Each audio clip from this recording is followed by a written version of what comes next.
मन में एक बहुत व्यथा हो रही है समाज के ऊपर, देश के ऊपर। आजकल राजनीतिक हलचल हुआ है जातिवाद को लेकर। ये कहीं से उचित नहीं है और समाज को विखंडित और खंडित करने के लिए यह समुचित प्रयास किया जा रहा है। स्वामी प्रसाद मौर्य जी के एक बयान ने और रामचरितमानस को जलाने का कार्य जो चल रहा है वो उचित नहीं है। क्या रामचरितमानस किसी ब्राह्मण ने लिखा है, किसी यादव ने लिखा है, किसी राजपूत ने लिखा है? जो लिखा है उस ग्रंथ को कई सौ सालों से लोग पालन करते आ रहे हैं, अपने घर में पूजा पाठ करते हैं उस रामचरितमानस का। वो हर समुदाय जाति को, वर्ण व्यवस्था कोई ब्राह्मण ने नहीं किया है, कोई वर्ण व्यवस्था नहीं किया है। स्वामी प्रसाद मौर्य जी, इस देश में राजा कोई ब्राह्मण नहीं था। कई सौ सालों तक मौर्य साम्राज्य का ही स्थापना था और उस मौर्य समाज में आप शूद्र अपने आप को कहलाए तो ये गलती आपकी समाज की है, ब्राह्मण, राजपूत और जादुओं की नहीं है। आप जो ये जहर फैला रहे हैं अपने कुर्सी के लालच को लेकर, आज बिलखित बिलार बने फिर रहे हैं, ये कहीं से उचित नहीं है। समाज, दुनिया, जनता जानती है। आप उसी को बरगला सकते हैं जो शूद्र है और शूद्र रहेगा। वर्ण व्यवस्था कैसे हुआ था मैं आपको समझाता हूँ। समाज जब आपस में मिला तो जो पढ़ाना लिखाना शुरू किया, जिसको ज्ञान के प्राप्ति हुआ, वो ब्राह्मण कहलाया। जो ये ब्राह्मण कोई पार्टिकुलर जाति के नहीं थे, वो शूद्र जाति से भी थे, सिंह से भी थे, जादव से भी थे। हर जातियों में जो ज्ञान के अर्जन किया वो ब्राह्मण कहलाया। ये चारों जातियों में से जो सैनिक बना वो राजपूत क्षत्रिय कहलाया। ये जातियों में से निकल के व्यापार किया वो वैश्य कहलाया।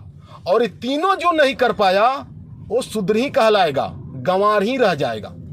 स्वामी प्रसाद मौर्य जी, वर्ण व्यवस्था क्यों बना है आप हमको बताइए, क्यों बना है? मैं आपको एक संस्कृत का चौपाई सुना रहा हूँ। मांस मांस सब एक है, जस बकरी तस गाय, नारी नारी सब एक है, जस मेहरी तस माय। आपके घर में भी औरत है, किसी को माँ बोलते हैं, किसी को दीदी करते हैं, कोई आपकी बीबी है। अगर है आप में दम तो इनको भी खत्म कर दीजिए और सबके साथ वही बीबी वाला रिलेशन रखिए। बना क्यों है, इसको भी मत मानिए। कोई ब्राह्मण ने आपको शूद्र का दर्जा नहीं दिया है, आपको दर्जा आपका संविधान ने शूद्र का दर्जा दिया है और संविधान में इस बात को लिखा गया कि आप शूद्र हो, शूद्र रहोगे। ये कोई ब्राह्मण नहीं लिखा है, आप ही के चहेता और संविधान रचयिता माननीय स्वर्गीय डॉक्टर भीमराव अंबेडकर ने ये बात लिखा है। ना कोई जादव लिखा, ना कोई ब्राह्मण लिखा, ना कोई क्षत्रिय लिखा है। जब संविधान में इस बात का उल्लेख है तो फिर आपको गुस्सा इस बात का क्यों आ रहा है? हिम्मत तो संविधान जला के दिखाइए कि आपको शूद्र क्यों संविधान में लिखा गया है। पहले संविधान जलाइए। और जो ये बोल रहे हैं कि ये लोग मेरे यहाँ शादी करें, ठीक है, शादी करेगा, हर जाति समुदाय आपके यहाँ शादी करेगा। आपके साथ दो विकल्प है, या तो आप रिजर्वेशन छोड़ दीजिए या उस पैरामीटर को आप फॉलो कीजिए। आप भी इंसान हैं। और जहां तक रहा समाज में मान सम्मान की बात, तो शायद आपको मालूम नहीं होना चाहिए। एक अगर बहुजन समाज का कोई टीचर, शिक्षक बनता है, कोई स्कूल में जाता है, तो हर समुदाय के लोग उसको प्रणाम करता है, क्योंकि वो ब्राह्मण है। ठीक है, वो जाति से शूद्र हो सकते हैं लेकिन कर्म से ब्राह्मण है, वो ज्ञान का अर्जन करते हैं। और आप जूता चप्पल खाने वाला काम करते हैं। इतने पुराने हो गए आपको थोड़ा भी विवेक और बुद्धि नहीं है, स्वामी प्रसाद मौर्य जी। और ये जातिवाद का हिंसक जो फैला रहे हैं ये कहीं से उचित नहीं है। ये समाज को खंडित करने वाला है। अरे बांटना है तो प्रेम बांटिए, लोगों के लिए काम कीजिए। आप ही की बहुजन समाज पार्टी की नेता मायावती कितने शूद्रों को, कितने बहुजनों को करोड़पति अरबपति नौकरी दे दी। मिलिए बिहार के रामविलास पासवान जी से, आप ही के समुदाय जाति से आते हैं, कितने लोगों को उद्धार किया उन्होंने। करनी और कथनी में बहुत अंतर होता है स्वामी प्रसाद मौर्य जी। आज की डेट में आपके समुदाय भी पढ़ लिख चुका है और शिक्षा का महत्व जानता है।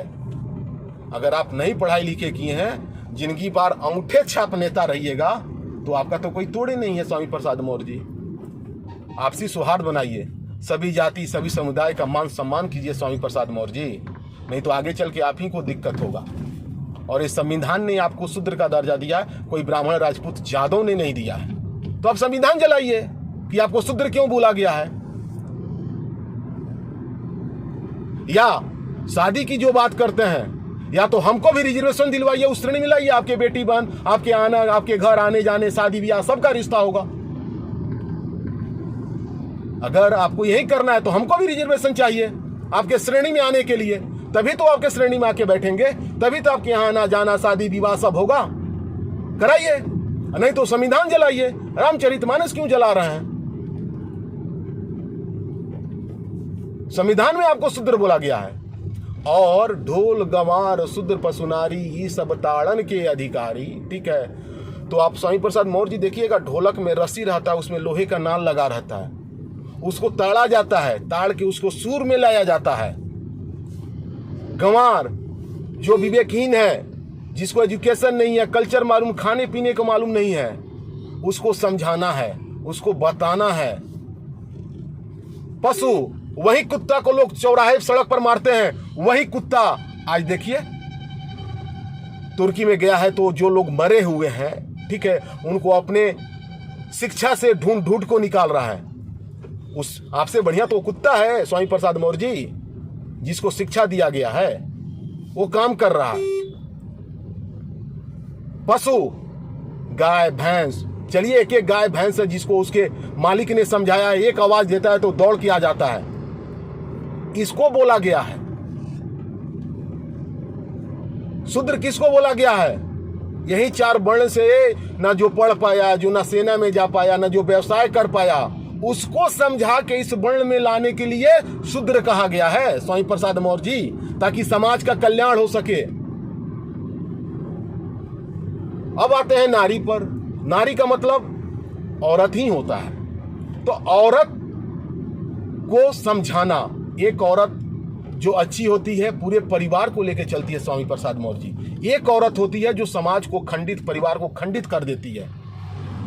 ठीक है, इसके लिए बोला गया है, ये चौपाई लिखा गया है। औरत ही घर को स्वर्ग बना सकती है, औरत ही घर को नर्क बना सकती है। औरत के चलते रामायण भी हुआ है, औरत के चलते महाभारत भी हुआ है। तो इसका मतलब ये नहीं हुआ कि शूद्र को अपमान किया जा रहा है इस चौपाई से, चाहे शूद्र को कुछ बोला जा रहा है। आप अपने विवेक और अपने संस्कार को स्वामी प्रसाद मौर्य जी बदलिए। और मैं चाहता हूं कि आपके जितने तुच्छ नेता लोग हैं जो इस तरह के बयान पर आके बोल रहे हैं, एक बार मेरे से डिबेट कीजिए। अगर नहीं होगा तो कुछ ताड़न हम भी कर देंगे, जिससे आपको ज्ञान की प्राप्ति होगी, जिससे आप आगे आपको काम आएगा और समाज के हर समुदाय, हर हित के लोग आपको सम्मान करेंगे, आदर करेंगे और आपको प्यार करेंगे। धन्यवाद।